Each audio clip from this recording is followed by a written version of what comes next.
Let me ask you this.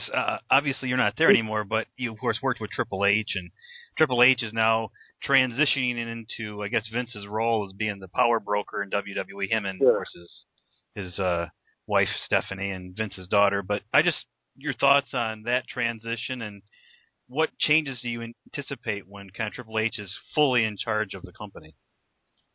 Well, that's another reason I'm pretty sure I will not be returning there anytime soon. If again, Hunter was always pretty glaringly, obviously jealous of certain individuals.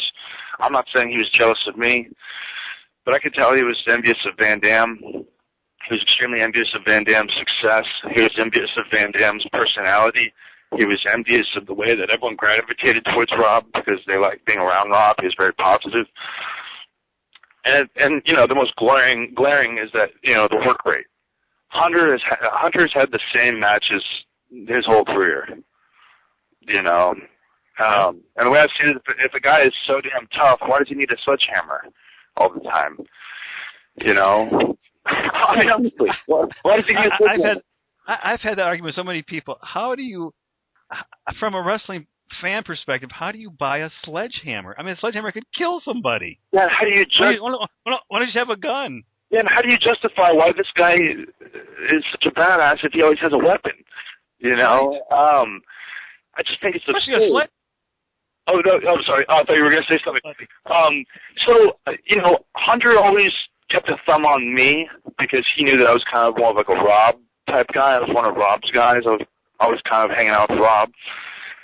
And so I think, like, for example, I remember seeing Van Dam get in Hunter's face. Hunter made a smart remark at a meeting about Rob having the munchies or something like that, trying to pop the audience or trying to pop the room.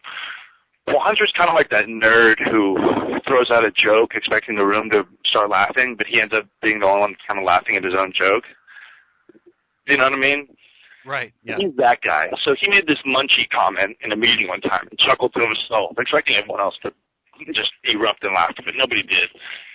And Rob, met up with him, or, confronted him after and was like, hey, are we friends? Are we boys? Can you make jokes like that to me? Are we close? I don't think so, Oh, no, Rob, I'm just going to go.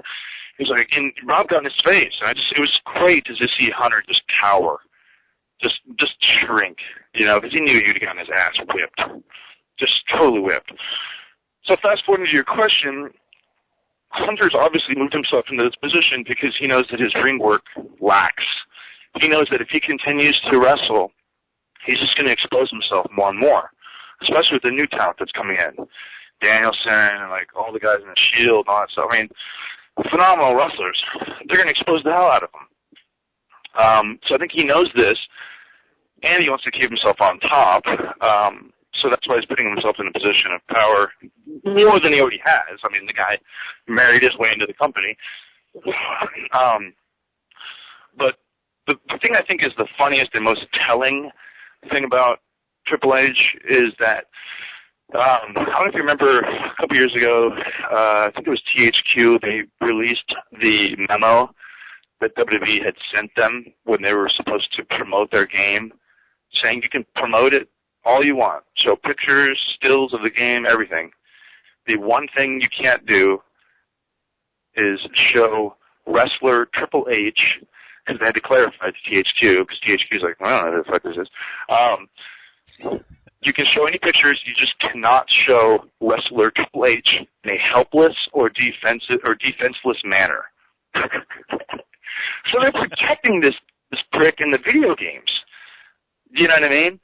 Right. And THQ, I think, went around and just said, okay, screw it, and did a still of him in a helpless or defenseless manner anyways, because they thought it was ridiculous. And I think that's maybe what ended the partnership with the last video game maker that did all their games and everything. I might be way off, but that was, I think it's pretty accurate if I remember correctly. It doesn't surprise me just because I know how Hunter is. But I just think he's really bad for business. I mean, he's really good for that company because that company is in its own little bubble. But he wouldn't survive in wrestling outside of WWE. There's no way. There's no way. You never saw him in Japan or international, anywhere. He was always tucked up right next to the boss. even WCW he tried. So, yeah, I'm not a big fan.